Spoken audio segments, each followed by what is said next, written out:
جی آپ سلام اللہ علیہ کا سرکار علیہ السلام سے عقد مبارک۔ بسم اللہ الرحمن الرحیم۔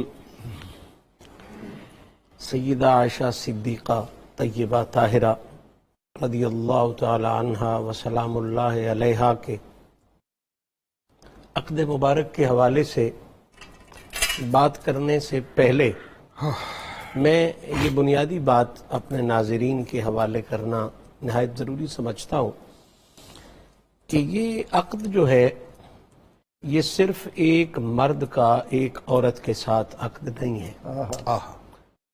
اس کو سمجھنے کے لیے یہ پوائنٹ بہت ضروری ہے کہ یہ عقد ہے نبیوں کے سردار خاتم النبیین صلی اللہ تعالی علیہ وسلم کا، سبحان اللہ۔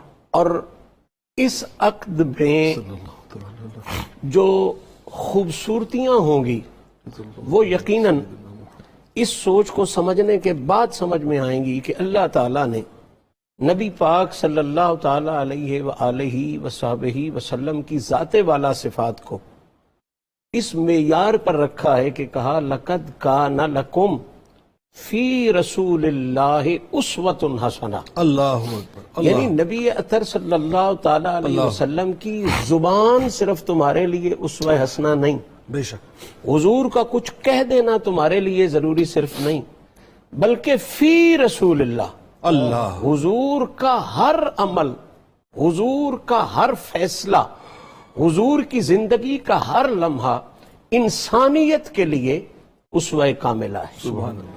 تو عقد سرکار وہ جس کے ساتھ بھی ہو یقیناً وہ بھی انسانیت کے لیے اسوہ کاملہ کی حیثیت رکھتا ہے۔ سبحان اللہ سبحان یہی وجہ ہے کہ دنیا میں جتنے بھی نکاح ہوئے یا رشتہ ازدواج بنے ہیں ہاں ان کی بنیادی حکمت یہی ہوتی ہے کہ زوج اور زوجہ ان کا خوبصورت رشتہ اور بندھن بندھے اور آگے نسل چلے، ایسا ہی ہے، اولاد چلے۔ بنیادی حکمت یہی تک ہے ایسا ہی کہ یہ زوج کی ضرورت ہے زوجہ اور زوجہ کی ضرورت ہے زوج، اور پھر اولاد بنیادی مقصد ہے، اور وقت اچھا گزر جائے، سکون کے ساتھ زندگی گزر جائے، اصل یہی بنیادی مقاصد ہے۔ جی لیکن آقا کریم علیہ الصلوۃ والتسلیم کے جتنے بھی نکاح پاک ہیں جی ان پہ قطعاً صرف ان محدود مقاصد کو مد نظر نہیں رکھا گیا، بالکل ٹھیک ہے۔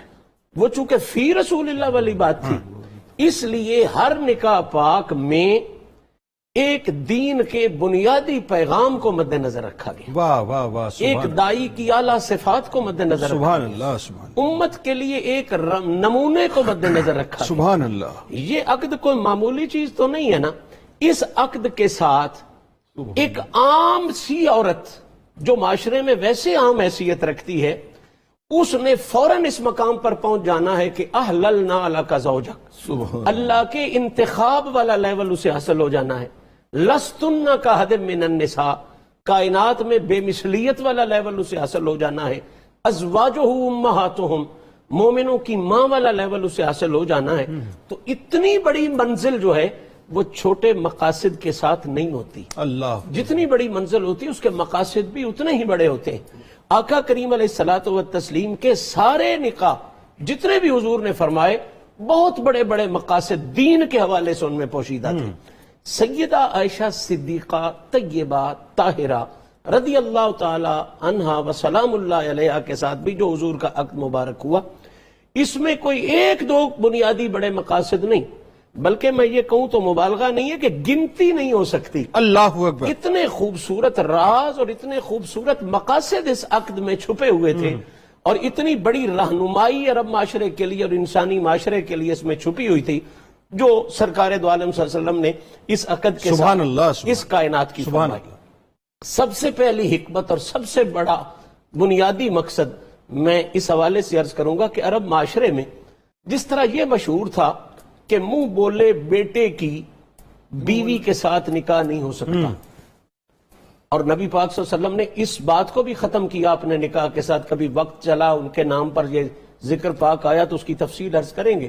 اسی طرح عرب میں یہ بھی مشہور تھا کہ منہ بولے بھائی کی بیٹی جو ہے وہ بھی آپ کی بھتیجی ہے، منہ بولے بھائی کی بیٹی کے ساتھ بھی نکاح کرنا جائز نہیں ہے۔ یہ پورے عرب میں ایک روایت تھی۔ نبی پاک صلی اللہ علیہ وسلم نے دین اسلام کی تعلیم و تبلیغ کو عام فرمانے کے لیے حضرت ابو بکر صدیق جو اتنے قریب تھے حضور کے کہ ہر کوئی انہیں حضور کا بھائی سمجھتا تھا، قریبی سمجھتا تھا، ان کی بیٹی کے ساتھ شادی فرمائی۔ بلکہ جب وہ پاک عورت جو گئی تھی یہ پیغام لے کے کہ یہ شادی ہو جائے، حضرت خولہ رضی اللہ تعالیٰ سیدنا ابو بکر صدیق رضی اللہ تعالیٰ عنہ نے کہا تھا کہ یہ کس طرح ممکن ہے، یہ تو ان کی بھتیجی لگتی ہے، میں بھائی ہوں۔ تو نبی پاک صلی اللہ علیہ وسلم نے یہ غلط سوچ ختم فرمانے کے لیے اور انسانیت کو راہ دکھانے کے لیے یہ نکاح فرمایا۔ دوسری خوبصورت حکمت اس میں یہ بھی تھی کہ یہ دور تھا دین کے احکامات کو عام کرنے کا۔ سیدہ خدیجۃ الکبریٰ کی ذات پاک کا وصال ہو چکا تھا، مدنی زندگی کے معاملات تھے، آکام دھڑا دھڑا رہے تھے، ان کو پھیلانا تھا۔ اب ایک ایسا ذہن ہونا چاہیے تھا جو بالکل فریش ذہن ہو، جو تازہ ذہن ہو، اور جس ذہن پر کبھی کفر کی کوئی آلائش، کوئی لکیر تک نہ آئی ہو۔ سیدہ عائشہ صدیقہ کے یہ خصائص میں بھی ہے اور حضور کے اس عقد میں بنیادی راز بھی ہے کہ یہ وہ واحد پاک بی بی ہیں جنہوں نے آنکھ ہی کفر کے ماحول میں نہیں کھولی، سبحان اللہ، آنکھ ہی ایمان کے ماحول میں کھلی۔ ان کے ذہن پر پہلے ہی ایمان کی رنگت چڑھی ہوئی تھی، سبحان اللہ، اور فریش ذہن تھا۔ یہی وجہ ہے کہ آگے چل کے زہری جیسے لوگوں نے بھی لکھا اور دنیا نے بھی جانا کہ ازواج مطہرات کا سارا علم اکٹھا کر لے، تو زہری کہتا ہے سارا علم ایک طرف ہو اور جناب سید عائشہ صدیقہ کا علم ایک طرف ہو، تو وہ ازواج مطہرات کا سارا